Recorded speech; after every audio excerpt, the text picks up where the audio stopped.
facings. So we've talked about collars in one of my sessions, and collars are a way of neatening the neckline on a garment. Facings are your next way of neatening the neckline on a garment. So before you can add a facing, you need to know what your neckline is going to be. So if you're going to be altering the neckline in any way, that needs to be done before you do your facing. If you're going to have a garment sleeveless and you're going to make a facing for the armhole, again you need to have decided on the design for the armhole. The facings we're doing today, again, it's the most simple of the facings. On canvas there's instructions for a joined facing also, but I won't be able to have time to cover that in class. So we're just going for the most simple facing. I'm going to do a neck facing and an armhole facing, and I think then you'll get the idea of the theory of one, and then how you use it is then up to you. So here we go, we have our neckline, and I'm going to trace that off. I'll trace off the whole of the front actually, because we can work on the facings for front and back. Anyway, there we go. I've got enough to show you what it is that I want to talk you through.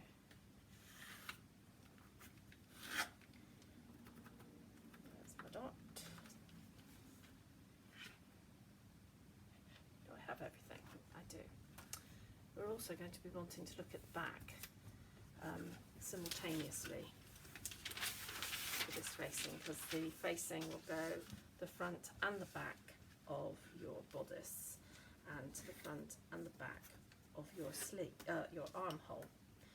If you're having a sleeve, you don't need an armhole facing, because the sleeve will do all that needs to be done in terms of neatening that armhole. Okay, so there I have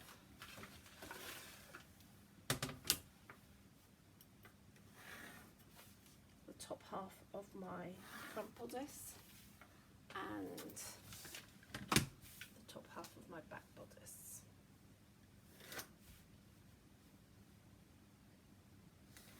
Drawing the darts. Okay, so a facing. A facing is a piece. Oh, I've got one on my dress actually. I wonder if I can. I can't lean forward far enough. Sorry, that's a nice idea, but it didn't work. Okay, so facings, they're usually about 5.5 centimetres wide. It could be longer.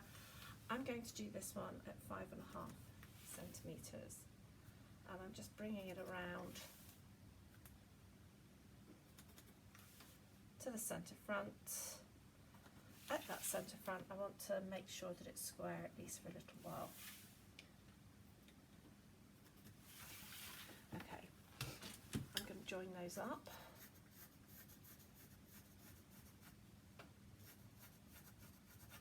And that pretty much is the job done in terms of drafting. I'm using a pencil. I think I need to use a pen so that you can see it. So let me just mark that in with a pen. So that was the original neckline. Whoops, remember to alter your neckline before you do the facing. I've done that at 5.5 centimetres. I'm going to do one for the armhole as well.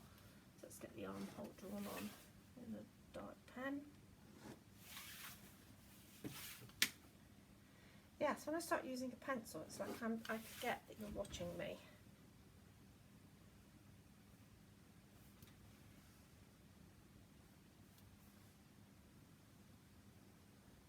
So it's very important that you have the balance marks on this. Often, if you're going to make the armhole sleeveless, you also make it a bit tighter. You can tighten it just by shaving off at the underarm, or you can make a little dart into it to make it smaller. But let's not worry about that at this juncture. I'm going to make this 5.5 also.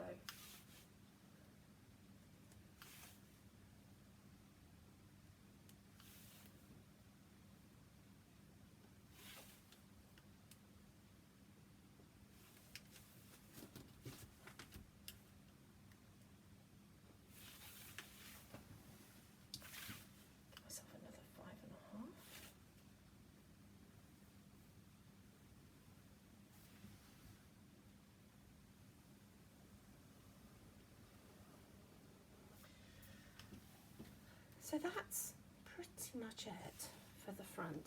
But what we need to make sure is that these facings, you won't just be attached to the front. You'll be sewing your front garment to your back garment, your front facing to your back facing, and then you'll be attaching them in a round. So we need to know that the facings that we do on the back are going to run through nicely from the front. So I've got my back traced out here, and what I'm going to do is I'm going to lay those pattern pieces together at the shoulder seam, and I can see where the curve of my front facing is, and I'm going to put in a curve or a line that runs straight through from that into the back. Now, back facings tend to be deeper than the front facing, and the reason for it is quite simply that they look nicer when they're off. It means that when they're off, you don't see that, because the front neckline comes lower, the back neckline's like that. If you have a facing on the back that comes below the front facing, it's all nice and neat on the inside. Sometimes you'll have the zip running down through, but that's what you see. And it's also used to put the label on. So, you know, hello, range. So and the sizing, so makes it easier for shopping. But there you go. So we have a nice neat run through at the neckline at the top, nice neat run through at the shoulder. Done. So same's going to apply to the armhole facing. So I've got it lined up at the shoulder, and I'm marking where that comes. Now there's no twiddly bits to be done at the back, it's just going to run round at 0.5, but what I am going to double check is that the underarm at the side seam, I also get a nice run through. So when that gets made up in a loop, that'll be looking fabulous. Now there are lots of samples around the studio by Somsbury of what facings look like and what they sit like. If we get to make something for your next, dependent on lockdown, for your next project, we'll cover this in a little bit more detail. So that's my back facings done, and now I need to trace them off.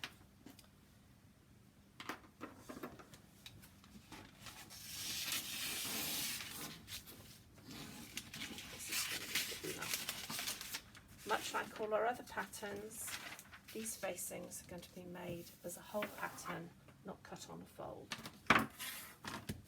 So I have my centre front.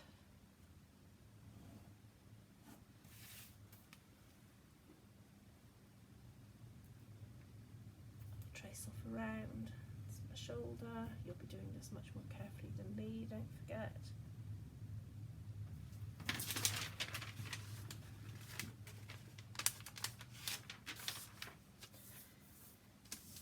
You need to make your decision on your seam allowance. So I'm going to say it's got a centimetre at the shoulder. It could have a centimetre at the neck. It could have 0.5. I'm leaving that up to you. Just keep moving my pattern master around to get the nice curve that follows the line of the neckline. On this lower edge, you don't necessarily need to add anything. If you're going to turn it under, you'll need to add, say, 0.5. If you're going to overlock it, it's just as it is. If there's going to be a lining attached, you need a centimetre. But honestly, you could just leave it like this, say it's going to be overlocked. So we're going to say front facing.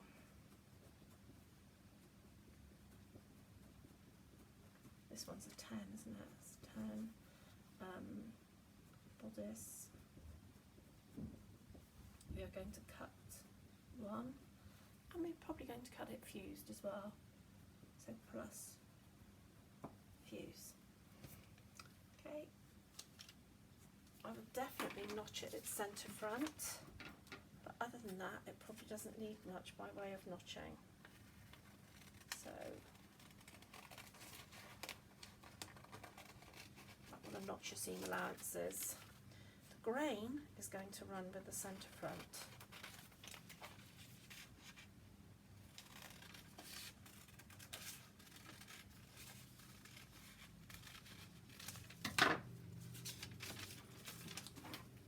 So here we go, grain running with the centre front. I'm going to put my notch at the centre front. I'm also going to notch where its seam allowances are, just for good measure.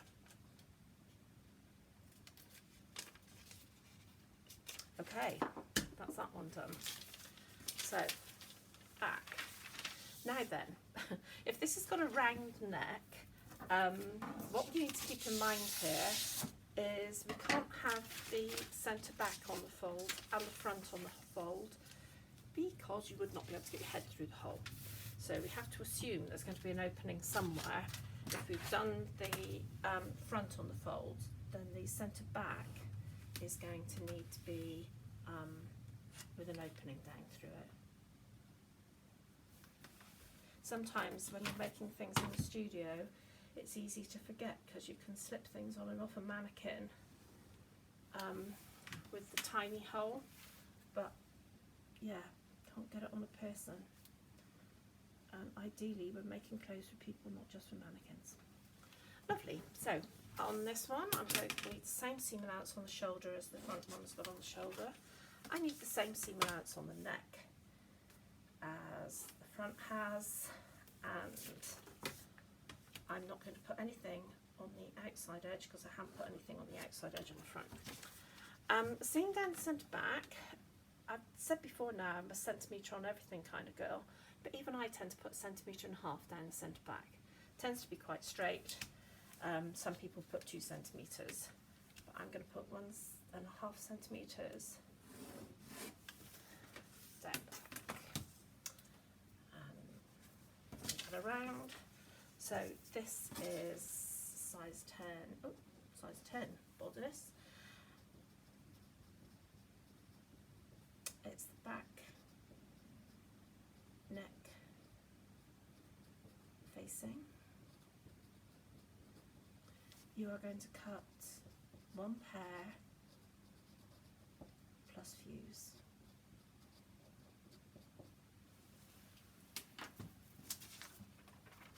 You could say seam allowances as marked. You could say overlock finish, outside edge. Anything that you feel that would be handy for people to know in the making up, please let them know in your annotation.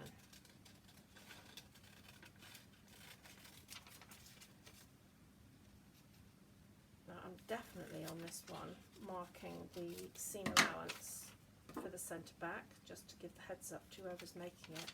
It's got a bigger seam allowance at the centre back than it has everywhere else.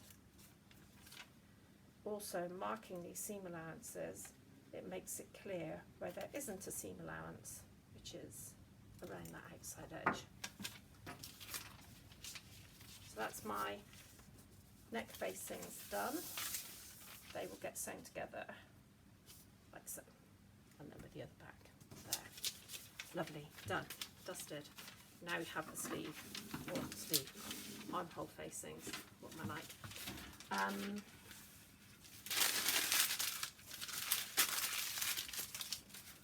You could just trace around these just as they are. You could put the grain to run with the grain of the garment. However,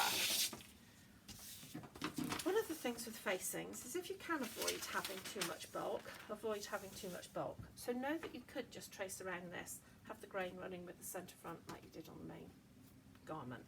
But I'm just going to show you the alternative to that. So the alternative is that you will trace off the front facing, or front armhole facing, should I say. Remembering that any alterations that you've done, you intend to do to the armhole, you've done already.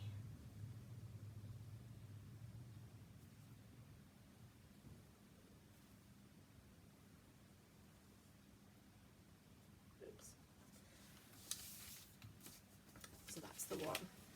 what we're going to do in this case is we're going to make the front and back facing be one pattern. So I'm taking the front facing as I've copied it off, and I'm placing it into the position with the armhole lined up and the edge of the facing lined up to the back. And I'm tracing carefully around the armhole and putting in the back notch, which should be double. Why is it not double? That's a funny carry on. Oh, run out of paper. But as I keep saying, that's what sellotape's for.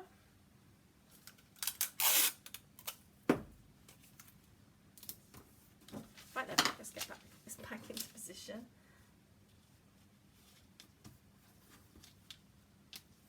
Lovely. So I'm tracing this off.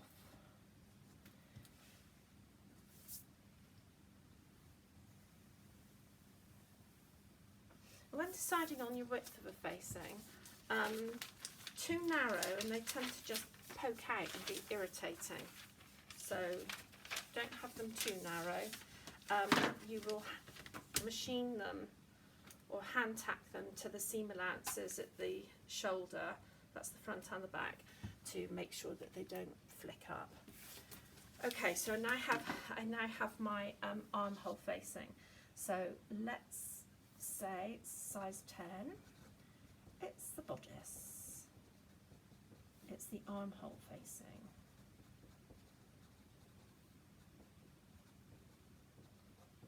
You're going to cut one pair plus fuse. Without fuse, they're a bit floppy, but you might make a different decision depending on the fabric. So we need a grain line. And in this particular instance, the grain line is going to run at 90 degrees to the shoulder seam. So right down through the middle of my annotation. I could have thought that out a little bit better, but at least everything's on there. So I'm going to say, much like with the neck facings, I'm going to have a centimetre seam allowance on the side seam. I'm having no seam allowance around that edge, and I'm going to give it the same as I gave it around the neck, which is a centimetre, and I'm just going to keep moving my pattern master around to get a good centimetre curve going on.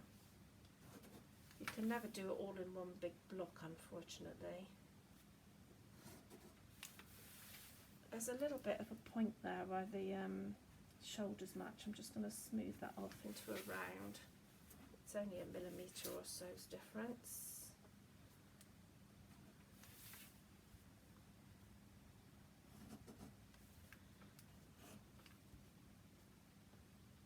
That was a very satisfying piece of curve to draw around there.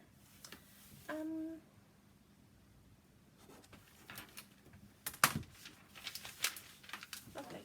So we've got a lot of notching to do on this one because the back armhole and the front armhole are different shapes. So you do not want to be trying to sew in this facing the wrong way round, and that's when the armhole notches on your block become very important, or the armhole notches that you put onto your whatever armhole you've designed for your garment.